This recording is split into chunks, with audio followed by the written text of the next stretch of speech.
Sebelum lanjut ke videonya, jangan lupa like, komen, dan subscribe. Kita hitung mundur ya.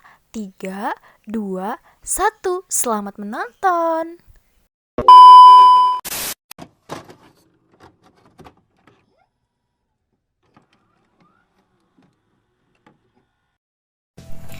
Assalamualaikum warahmatullahi wabarakatuh. Perkenalkan, nama saya Sandra Karisma Natasha dari kelas 12 TKJ 1 SMK Negeri 1 Di video kali ini saya akan menjelaskan sekaligus memecahkan masalah mengenai pengujian produk bab 4 pada pembelajaran produk kreatif dan kewirausahaan. Pada halaman 127 terdapat beberapa persoalan. Persoalan yang pertama, menurut ISO 8402, Quality Vocabulary mendefinisikan manajemen kualitas dapat diimplementasikan pada apa saja. Baik, akan saya jelaskan. Menurut ISO 8402 atau Quality Vocabulary mendefinisikan manajemen kualitas sebagai semua aktivitas dari fungsi manajemen secara keseluruhan yang menentukan kebijaksanaan kualitas. Tujuan dan tanggung jawab serta mengimplementasikannya melalui alat-alat sebagai berikut. Yang pertama, perencanaan kualitas atau quality planning. Perencanaan adalah penempatan dan pengembangan tujuan dan kebutuhan untuk kualitas serta penerapan sistem kualitas. Yang kedua, pengendalian kualitas atau quality control. Pengendalian kualitas adalah teknik dan aktivitas operasional yang digunakan untuk memenuhi persyaratan kualitas. Setiap perusahaan pastinya ingin mendapatkan hasil produksi yang efektif dan efisien. Hasil produksi memiliki kualitas yang baik dan terhindar dari produk reject ataupun cacat. 7 alat dasar yang digunakan dalam pengendalian kualitas terutama berkaitan dengan mutu. Yang pertama, check sheet atau lembar periksa. Pengambilan data di proses produksi yang diolah menjadi informasi dalam pengambilan keputusan. Yang kedua, Pareto diagram, berupa grafik batang yang menunjukkan masalah berdasarkan urutan banyaknya jumlah kejadian. Yang ketiga, cause and effect diagram atau fishbone diagram, di mana untuk mengidentifikasi dan menunjukkan hubungan antara sebab dan akibat agar dapat menemukan akar penyebab dari suatu permasalahan. Yang keempat, histogram, berupa tampilan bentuk grafis yang menunjukkan variasi dalam proses atau distribusi data secara visual atau seberapa sering suatu nilai yang berbeda itu terjadi dalam suatu kumpulan data. Yang kelima, control chart atau peta kendali, di mana untuk memonitor atau memantau stabilitas dari suatu proses serta mempelajari perubahan proses dari waktu ke waktu. Yang keenam, scatter diagram atau diagram tebar, di mana untuk melakukan pengujian terhadap seberapa kuatnya hubungan antara dua variabel serta menentukan jenis hubungannya, baik itu hubungan positif, negatif, atau tidak ada hubungan sama sekali. Yang ketujuh, stratification, di mana untuk mengidentifikasi pembagian dan pengelompokan data ke kategori-kategori yang lebih kecil dan mempunyai karakteristik yang sama. Yang ketiga, jaminan kualitas.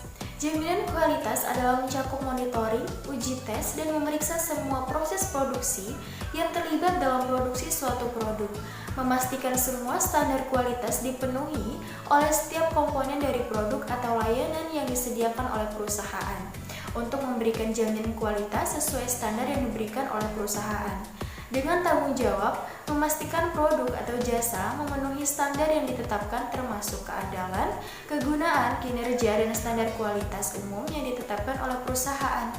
Selain itu, memiliki beberapa tugas pokok, salah satu di antaranya adalah dalam perencanaan prosedur jaminan kualitas suatu produk atau jasa.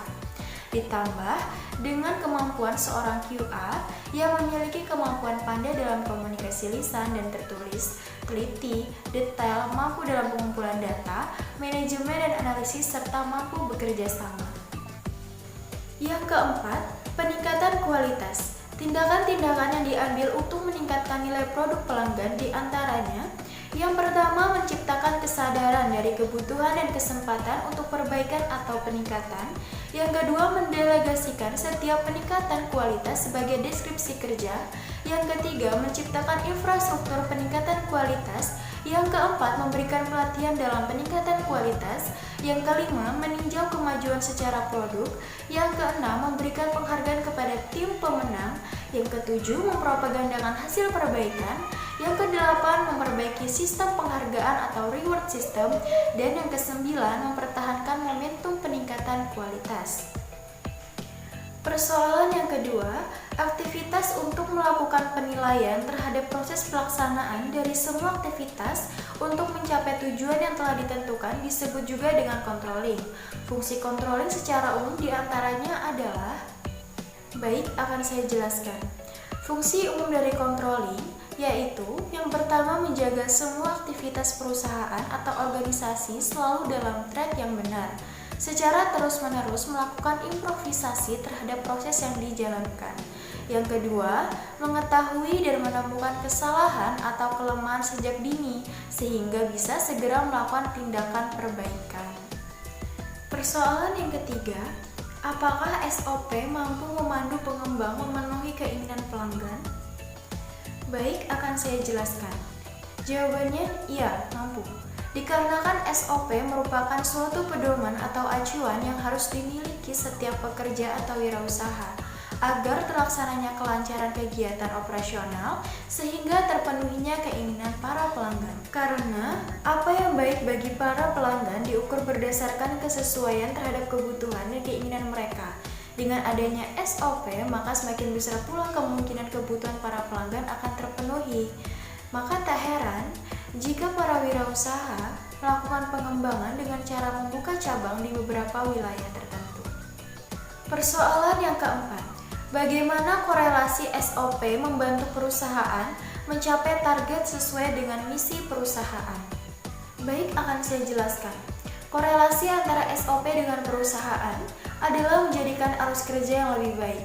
Contohnya penerapan strategi dan jadilah karyawan yang konsisten.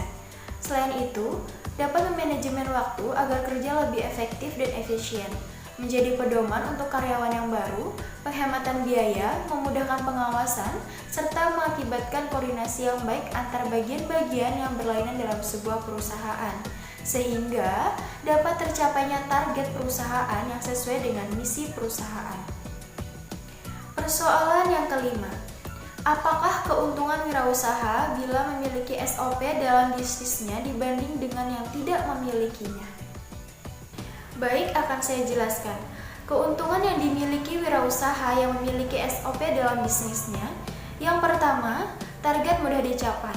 Dikarenakan SOP sebagai acuan kerja yang berisi tahapan dalam pelaksanaan pekerjaan tersebut, sehingga kebutuhan pelanggan akan terpenuhi dan usaha yang dibangun akan semakin berkembang.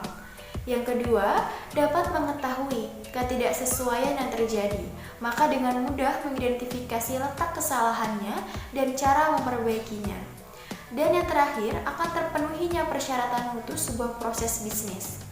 Sedangkan wirausaha yang tidak memiliki SOP cenderung susah dalam mencapai target yang diinginkan dan tidak dapat mengidentifikasi apabila terjadi kesalahan sehingga bisnis tidak berjalan lancar. Sekian video dari saya. Apabila ada kata ataupun penjelasan yang kurang dimengerti, saya mohon maaf dan saya ucapkan terima kasih. Saya harap video ini dapat bermanfaat. Jangan lupa like, comment, subscribe, dan juga share.